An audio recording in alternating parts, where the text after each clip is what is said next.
Good afternoon, Britain. It is 26 minutes after 2 o'clock.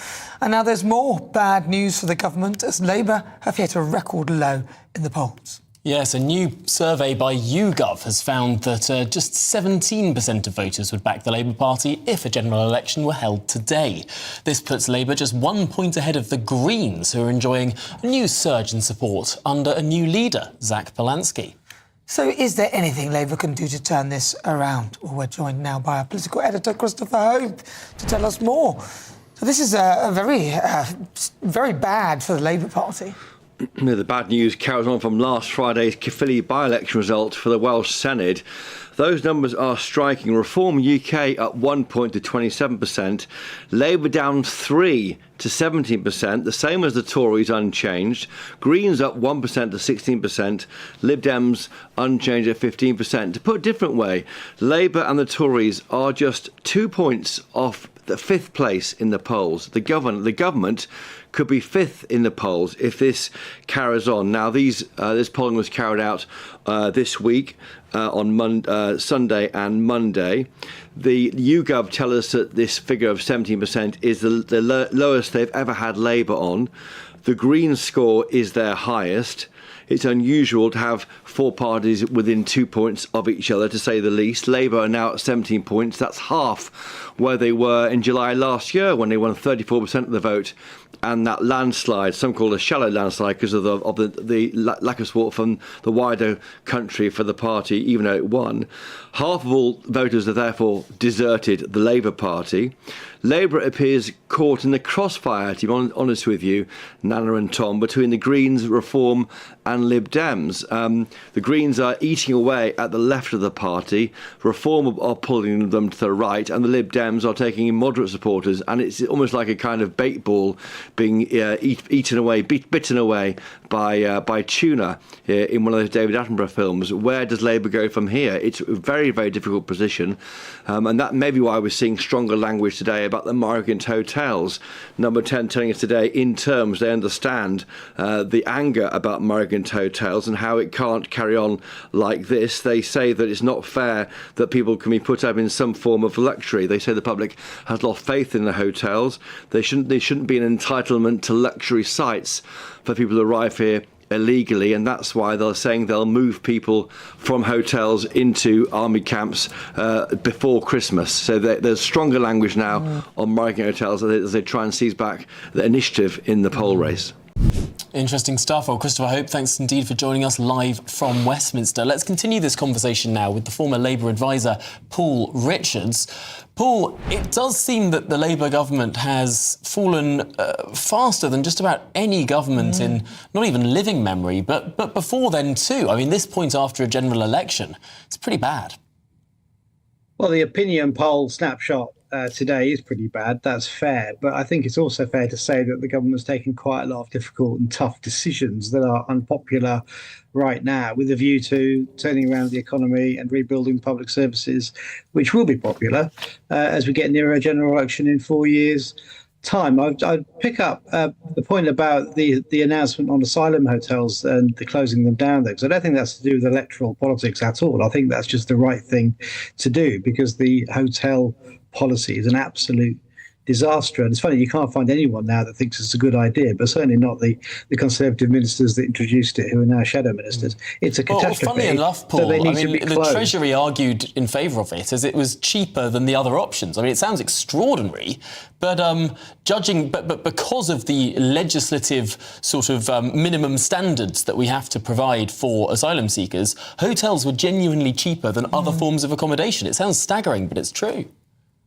I mean, I think the profiteering that has gone on and the mismanagement of the contracts. I mean, I'd love to see if there was a way to claw back some of this public money from these profiteering hoteliers in particular, some of whom have made millions off the back of this policy by just extending contracts and just, adding zeros to their bill.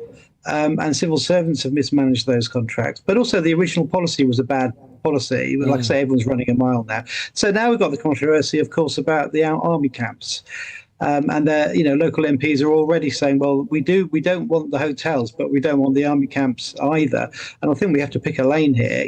While we're sorting out the backlog of applications, people have to be put somewhere. And I think the idea of putting them into disused barracks, and one of them will be near me in East Sussex, so I'm saying it's going to affect local people, but I think that is a better option than these flashpoint hotels that are costing millions, billions, as Nana says, billions of pounds. Absolutely absurd situation we find ourselves in. But opening the camps, getting them used. These are not, we're not displacing the armed forces. These are disused camps at the moment. The one in East Sussex was already used for Afghan refugees, so it has had that use before.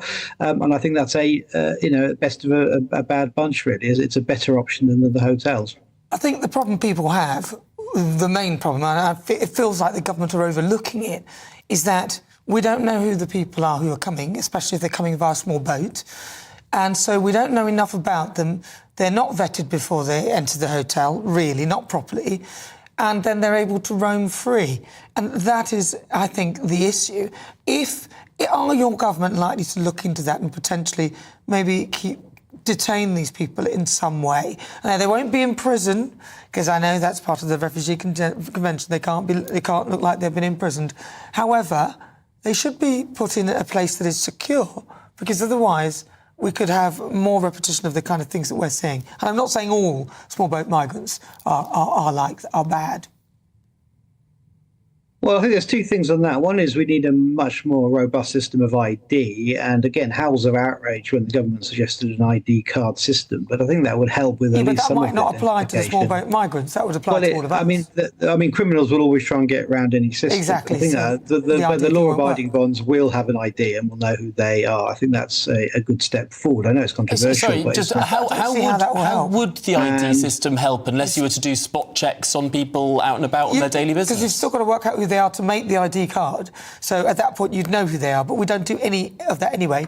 So I don't see. And if we can't, well, I think it would be a system of identification which would help. And I don't want spot checks, but if people are going for jobs or whatever within the black economy and so on, they'd be proved that they're ineligible to work and so on.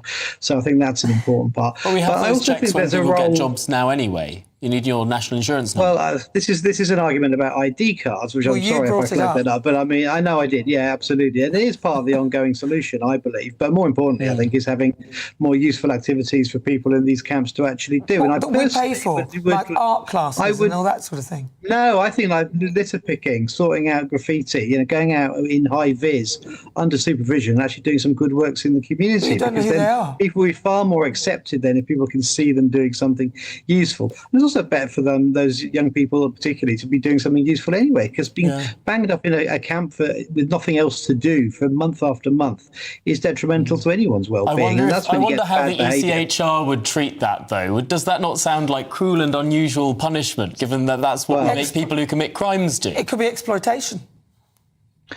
It could be, but I think it'd probably just be useful works, and I think it's an idea worth looking at, because I think the situation where we just have all of these people doing nothing, and then it does lead to the kind of problems, even the very worst instances of murder and so on that we've seen. It's because people are just nothing to do day after day after day. It's absolutely terrible. So I think finding better ways out of it. But the camps is a good start, and I welcome the government's decision. Like I say, it won't be easy, and the MPs are already saying where there is going to be one of these camps are saying, oh well, yeah, but not in my backyard. But I think as a nation, we just have to get the hotels closed, speed up the asylum applications, and put people in the camps that are not being used currently as a good way forward. And detain them. I think a lot of people will be happy with the camps around them, but they could be doing useful things. They'll be detained and then taken out to do certain jobs and brought back to make sure that they're... I don't know. I just think it's almost saying, just keep coming in and we'll find ways to accommodate you, instead of creating some sort of deterrent. Is there a deterrent for these people from your government? What is it, if there is? Well, I mean, disrupting the business model where people are making an awful lot of money off this human misery is another way as well. And you know what I'm going to say now. But I mean, smashing the gangs is more than a slogan, because you do need to disrupt those criminal elements, those organised crime gangs, in all the different ways. But I'll say the thing I always say when you ask me this, which is, if there was a single simple thing that we would do that would stop it overnight, any government of whatever stripe would have done it by now. There isn't a single simple answer. People come up with all kinds of stuff and say, well, let's put gunboats in the Channel and whatever else it might be, or detainment camps for Alsatians. Rwanda. But that won't work. Well, that wouldn't have worked either, would it? Because it was just a massively expensive and a folly which didn't really. Well, America are using it now. Well, I think they've closed their Alcatraz type arrangement, and I'm not sure we want to go down the American route, to be honest. OK, well, Paul Richards, former Labour advisor, thanks indeed for joining us and talking through that wide-ranging assessment of Labour's position in the polls. Thank you.